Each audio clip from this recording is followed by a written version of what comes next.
Il Veneto adotterà una delle zone terremotate in centro Italia, sostenendolo nell'opera di ricostruzione fino al ritorno alla normalità.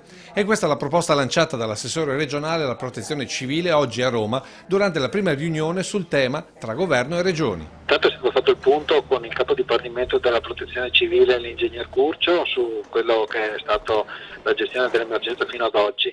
E dopodiché è stato presentato il neocommissario Errani e ci siamo dati un metodo, abbiamo cercato di capire come procedere da qua in avanti. L'idea è quella di proseguire sull'esperienza delle colonne mobili di primo intervento, alle quali viene assegnata un'area ben precisa da soccorrere. Di assegnare una parte del territorio a una regione e quella regione si occupa di seguire la popolazione in tutta quella che è la fase di assistenza delle persone. Questo eviterebbe sovrapposizioni e darebbe una continuità di intervento, condividendo le scelte delle popolazioni colpite anche in relazione alla ricostruzione. È necessario fare quello che serve, non più di quello che serve. Ecco perché serve programmazione, ma anche gestione in filiera, come ha proposto il Veneto, ancora pronto ad intervenire nelle località terremotate. Eravamo pronti, i nostri volontari vanno ringraziati perché sono rimasti fra l'altro in stand-by fino a domenica, sempre pronti a partire immediatamente e quindi in grado di, in maniera del tutto